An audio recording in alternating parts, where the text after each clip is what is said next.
It wasn't swell. It wasn't great. Oklahoma City got a lot of shit on the plate starting here, but there was one great three-way for the U.S. title. However, everyone ended by chanting, bro. I'm John Renton with my review of WWE Raw from Oklahoma City, Oklahoma, where the winds come sweeping down the plains, and away we go to a fucking terrible show besides one tremendous fucking three-way, one of the best TV matches all goddamn year. But my fucking goodness, they took a shit right in the middle of the goddamn ring, and boy, that Nia Jax versus Charlotte Flair match, what the actual shit was that show? Anyway, let me know your thoughts on this show in the comments, please. So here's Damian Priest. He's offering an open challenge. Holy shit, they're actually going to start with a goddamn match. Oh no, that was my first mistake, thinking that they would actually try to do something different and actually maybe have a good match start. No, they... Damian Priest, despite the fact that he was feuding with The Miz and Morrison for the past year, despite the fact they were only feuding since before Mania, but it seemed to last a goddamn year because holy shit, do they love to just drive feuds into the goddamn ground. Damian Priest cut a pretty good promo. I did also notice there weren't a lot of masks in the crowd. I would like to suggest a particular mask for many of the people in the crowd. Preferably the bag type, you know, where you have to draw the strings, and when you start seeing spots, that means it's fucking working. Wear your fucking mask, you goddamn idiots, even with the vaccine. Seriously, just fucking do it. God damn it.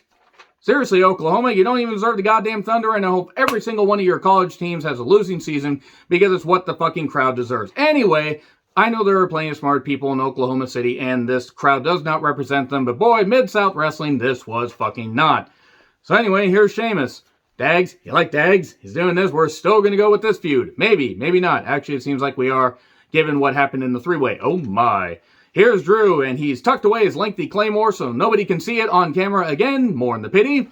And the bugger off you. I don't know why that makes me laugh, but man, just the way the UK talk, just people in the UK. I mean, well, Ireland, Scotland, England, Wales, whatever. You guys talk fucking great. And I love the way they say the word can't, because it's funny. Anyway, so here's Lashley and MVP. We get Goldberg chants. Whew. God damn. Would you stop with the Goldberg chants? I mean, some of them might have been piped in. Maybe some of the crowd was bored because they were like, we're going to get a match. Hooray. No, we're not going to get a goddamn match.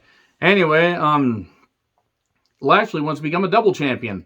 And maybe he'll go after the U.S. Championship because he was going to defend, he was actually going to wrestle Sheamus. They advertised Sheamus versus Lashley, Piper Niven versus Eva Marie, and Morrison versus Miz. Morrison versus Miz already got pulled. Now, I don't know why. I don't know if Miz had an injury. Hopefully, it is not virus-related, and hopefully he is all right. But they pulled that, and then they just did cop-outs for the rest of it. So, yeah, they advertised 3 matches last week, leading into this week, and none of them actually happened. Because Vince McMahon, like, card subject to change, pal. It's such good shit. I'm Vince McMahon, Dad. Ha, ha, ha. Nick Khan, release more people. I don't care. Let's just sell it to Disney. Mickey Mouse in the ring. That's such good shit. Ha, ha, ha. Anyway, I don't know why Vince is laughing like a supervillain. But anyway, Orton and Riddle show up, and Orton basically was having to be like a father figure to Riddle, like, shut up, just stop talking, stop embarrassing me, son. And even though there isn't that much of an age difference, I mean, there is a maturity difference. When Orton is the more mature of the two people, oh God, your program is fucked. So anyway, Lashley said, I don't have to go for the U.S. title. How about we go for your tag team championships? Oh yes, MVP still wrestles. I mean, he doesn't wrestle that often because he shouldn't. He's a better manager. His body has kind of betrayed him, and it makes sense to just use him as an attraction like they have. So I don't know why everyone was yelling. I don't know why I'm yelling sometimes. Probably because I just stopped giving a shit about this show. Sonya and the Getty Images guy, Bobby, shout out to you for that nickname, aka Adam Pearce. They make it official. Rhea introduces Nikki Ash. Rhea, Christ. God damn, Rhea looks great. And of course, Nikki Ash. She's trying to invest in this character and trying to sink her teeth into it, but man, it's just not working. It's just not for me. I mean, if other people like it, that's fine. And what in the Georgia Tech Yellow Jackets was Nia Jax wearing? That was fucking horrendous. Now, it's not even like, oh, whether I'm attracted to Nia Jax or not. I'm not, but that's not even what it's about. It's terrible gear. Absolutely terrible gear. How did she get her hair through customs? That is another question I need an answer to. So, Nia cut a promo. Why did they think it was a good idea to give Nia a promo? And then a promo later in the show. I would like to say right now, whoever greenlit the idea for Nia Jax to get 2 promos deserves the worst goddamn holiday in known existence. Because that's the kind of, prize that they should earn for giving us 2 Nia Jax promos when Nia Jax should have never cut a goddamn promo ever. She shouldn't even be in wrestling, but thanks to Rock the Dwayne Johnson, she is here for pretty much the rest of our goddamn lives, despite the fact she has no discernible talent, no mic skills, and she loves to carelessly drop people, including pretty much the flagship of the women's division, if we're being honest, but we'll get to that later.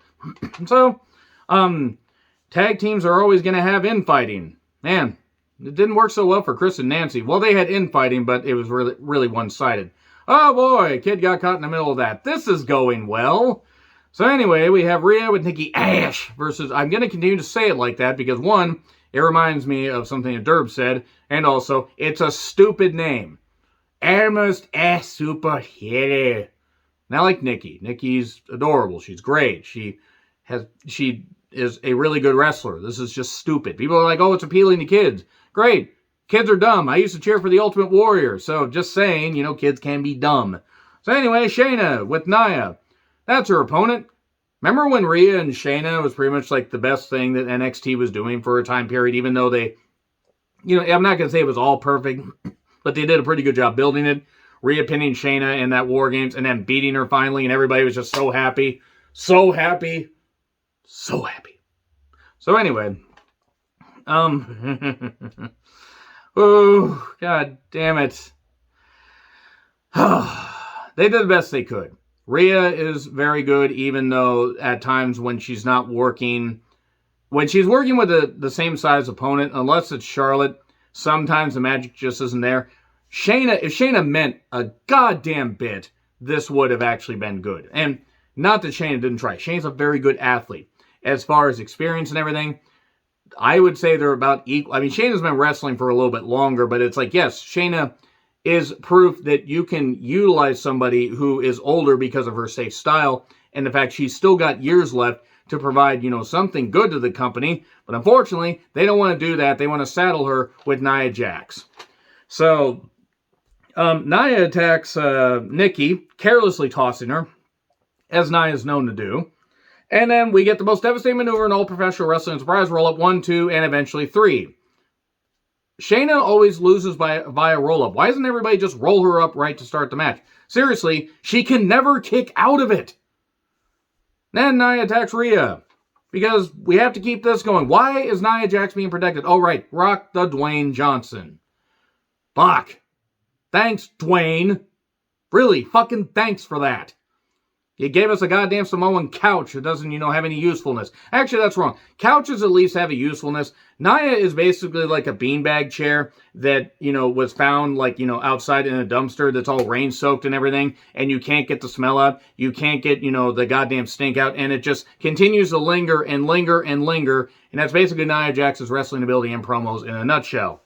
So anyway, I miss War Machine. Fuck the Viking Raiders. Not literally. Sarah Logan already did that, and now she's had a bastardized right-wing kid. Same with Eric. Eric can fuck off too. So, they took on Jinder and Veer, and this veered into me being completely bored, even though Veer veered right over one of them, and man, Shanky was also there, and the Raiders won by pinning Jinder, and I don't know why this match happened, and I really want to like WWE. I really do, because they put on something really good next. It's hard to do that when Raw is at times a goddamn dumpster fire or anything that is good is ruined by bad creative and whatever. So Drew has his sword out backstage. He's polishing his sword. He's gripping the shaft and everything, working it down, and lost my train of thought right there. Stop thinking about it. You know who you are. I know you're thinking about it. Drew with his massive sword versus Sheamus versus Damian Priest. I never thought I would see 3 massive individuals, one from Ireland, one from Scotland, one from Puerto Rico, tangle and fist and brutalize each other on camera in Oklahoma City again. Always delete your search history. And, well, we get we get some hard-hitting action. I mean, this was one of the best TV matches of the year. Seriously, in all seriousness, great shit here. They did, a lot, very hard hitting. They did, nice clubbing blows and everything. We got some Lorge men diving. Roxy, shout out to you for the word Lorge. Now it's in my head. We will never be royals. Royals, wait, that's Lord. I'm sorry, I get my musical stuff confused. So Drew nearly caught his Claymore on the top rope. And we get slams off the top. We get some really, great near falls and great action, everything. Sure, there's points where people would have to go outside, and we have two guys doing the tangling and doing the wrestling and doing this and everything. I'm just going to be goofy because what the fuck else am I supposed to do? And this went a while. I think it went through like 2 breaks, but we get a lot of near falls. It looks like Sheamus is going to win. No, it looks like Drew's going to win. Reckoning, the Rectomane, 1, 2, 3. Damian Priest pins Drew clean. Fucking clean. That's a big deal. I mean, even though they've kind of, botched some stuff with Drew, they've kept him like a pretty big deal. I mean, kind of hard not to. He's 6'5", 260 pounds with his massive, sizable sword. You know who you are. You stop thinking about it. And I won't, but you stop thinking about it. So anyway, Priest pinning Drew clean. Despite any of the weird stuff they've done with him and any of the goofiness and telling the stories and whatever, that was a big deal. One of the best TV matches of the year, bar none. Really, really good shit. That was great stuff. That's proof of the stuff they could do if they would just let people go tell stories in the goddamn ring. They could tell good stories. So we get recaps of, a wrestler's kid being victimized or whatever, and it was not June 24, 2007. Goldberg was upset he may need surgery. Could it be to possibly repair the fact that his ego is broken because he can't go anymore? He's not coming for the WWE Championship. He's coming for Lashley's soul. Your soul is mine. Wait, that's Ultimate Warrior. Ow. Can't do a Goldberg impression. Not going to hit my head on the wall either. Because the wall's been dead since 2003. And, that would be done with malice. And this is getting weird. Reggie is in some park that reminded me a bit of, a bastardized version of the Alamo. Truth and Tozawa are there, and Tozawa was dressed like a dog, and way to kill the show. Tremendous 3-way. Oh my. Tremendous 3-way with hard-hitting action with 3 large men just destroying each other and just brutally trying to top each other. And I gotta say this, I really was surprised in that 3-way that Drew ended up being the bottom. It's what I always dreamed about, and always delete your search history once again. So, yeah, way to kill the show. Speaking of, here's Eva Marie. They had pumped in booze, or pumped up and whatever for Eva Marie. Eva Marie should go back to doing her show with her husband and talk about, kneeling at national anthems and all the other stuff that's stupid. Red, all red everything, blood Americans would actually want to say because, well, Eva Marie is a goddamn trash heap. Same with her husband, Jonathan, who gives people named Jonathan a bad name. Fuck that goddamn bald-headed idiot. Wait a minute. I'm kind of a bald-headed idiot. Point is, Eva Marie she does not belong on WWE television anymore. It's not even like, oh, I want to see her get beat up. I don't want to see her on my television. Click. Anyway, and no, not the Adam Sandler movie, which was tremendous, by the way. Why he would want to skip, spending time with Kate Beckinsale, I have no idea. Any guy, and statistically many women, would cherish every single moment and motion, and also lost my train of thought there.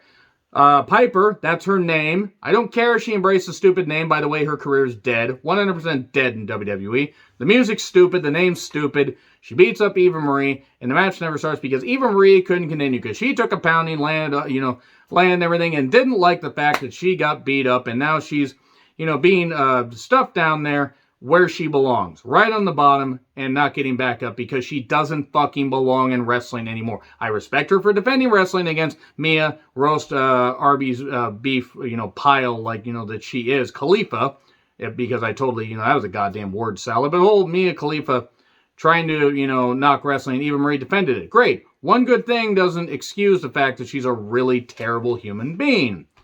So anyway, Charlotte then ends up saying, by the way, the match was thrown out. So, Charlotte says that she will kill the Kraken that is Nia Jax. Is she talking about what's on her head? So, Lord Qmongous, that is what I'm calling Karrion Kross until he gets his head out of his ass, stops believing the Q shit, and stops being friends with Drake Wuertz. I hope Drake Wuertz has the worst goddamn holiday. His wife and children leave him, and he ends up alone and possibly in a ditch. Because it's what he fucking deserves. And then he can bleed all... No, wait, that's not good. Because then all that fake tan and all that bullshit would leak into the water supply and would be like cabin fever. So anyway... Lord Qmongous took on Humberto. My God, what is this? Gladiator mentality. That is an actual phrase that was said. Cross jacket, and Lord Qmongous gets the victory. So, whoever gave Nia 2 promos, again, deserves the worst goddamn holiday, and I hope that their family abandons them as well, because they are terrible human beings. I'll blame Bruce Pritchard, that red-faced motherfucking hillbilly. Paul Bosch should rise from the grave, slap you into the goddamn sun. I don't think Paul Bosch was ever that strong. His ears were, and then we wouldn't have to hear from Bruce Pritchard again. And maybe we wouldn't have to hear Conrad Thompson on another goddamn podcast. Check out my review of the NWA 73rd Anniversary Show if you want to hear what I have to say about Conrad Thompson and his terrible commentary. Still not as bad as Velvet Sky on commentary. Anyway, so, the new NXT logo is ass. It's like if Nickelodeon, GAC, and 90s MTV had a baby, and that baby was basically the, conjoined twin that was deformed in the basket case. If you've seen that, you love obscure horror movies. I didn't love the movie, but that's all I could think of. So Riddle mentions how everything he's good at. He's especially good at refusing to take no for an answer. So Charlotte versus Nia. Bold of WWE to assume I was going to give this anything other than unadulterated scorn that it deserved. I don't really care for Charlotte. Let me just say right now, she's a tremendous athlete and actually was involved in one of my favorite matches of the year as far actually just WWE matches. That match she had with Rhea. Fucking tremendous. Money in the Bank. That being said, Nia Jax can't fucking wrestle. I don't know what the fuck happened here. Like, these two just went to where they were fucking unprofessional. Nia's like, oh, you're the queen? I'm bigger than you, and I'm just going to shove you around. Nearly drops her on her goddamn head. I mean, not that it's going to rattle much of a brain up there anyway. Charlotte must want to leave and join Andrade in AEW or, hell, in AAA. I mean, at this point, I really couldn't blame Charlotte, because what the fuck else is she going to do in WWE besides annoy people, except for her fans? And if you're a fan of Charlotte, that's fucking tremendous. I'm not. I don't wish anything bad to happen to her, and I hope she's alright, but if Nia Jax is not either suspended for 30 days or possibly fucking fired, then I'll be, well, actually, I won't be surprised, because, again, thanks to Rock the Dwayne Johnson. Also, not that I wanted to see Alexa Bliss versus Charlotte. Where was Alexa? They just dropped that? Is Alexa okay? Did Lily get her Calbrina crusade and decide to, like, surround the house and everything? No, you will not do this. And then Goldberg shows up and rains down on everybody until, you know what? This is getting way too deep of a cut for people who aren't Final Fantasy fans. Believe me, Final Fantasy mixed with Final Destination would be pretty damn good. Let's pick up the pace here. Pick up the pieces. Sweet Christ, one of the worst matches of the year I wrote down, mainly because Nia was involved. But when Charlotte's not motivated, she can deliver some pretty shit performances. Why is this match happening? Nia won clean. So we're going with that match at Extreme Rules. Maybe that is going to be the horror show at Extreme Rules. Watching Nia Jax get another title shot. Anyway, Morrison knocks Miz because he went back to Hollywood, I guess, or whatever, and says he needs to face the biggest guy in WWE, and that's Almas. And Almas says, ha, sucks to be you. So then Morrison tried squirting his way to victory, but before he squirted all over the crowd. And I'm not going to tell you what he used. Could have been his dripstick, could have been in the other end. Who's to know? He could have used one of several ways to squirt on everybody. I'm going to keep mentioning Morrison squirting on people until you can't unsee it and you're totally uncomfortable. So, yeah, Morrison faced Almas, and Styles was there, and then almost won with a choke bomb. And the body count continues to rise. Jimmy Snuka and Chris Benoit came back from the dead. So anyway, so Xavier took on AJ Styles. Styles basically was out there for like the last 40 minutes of this show. I feel like I've seen this before. Have I seen this before? It was well worked. Styles worked on the leg.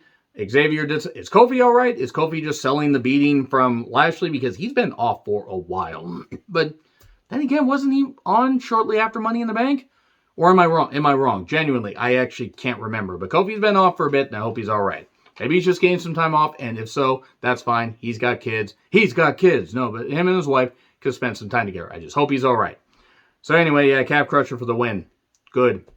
Okay, let's move on. Here's Riddle and Orton. They're coming out, and I'm coming out. So, wow, I sound like a goddamn AI program trying to sing that song. MVP and Lashley versus Orton and Riddle for the Raw Tag Titles. When Lashley was in the ring, holy shit, it was a massacre. And when MVP was in the ring, holy shit, it was a massacre the other way. Oh my. So you have Melee, Almas, and Styles try to interfere. No DQ, apparently. Or the referee just gave up. And floating Floating Bro on MVP 1, 2, 3, and RKO to Lashley afterwards. Please don't give us Orton versus Lashley for the WWE Championship next month. Please don't give us that.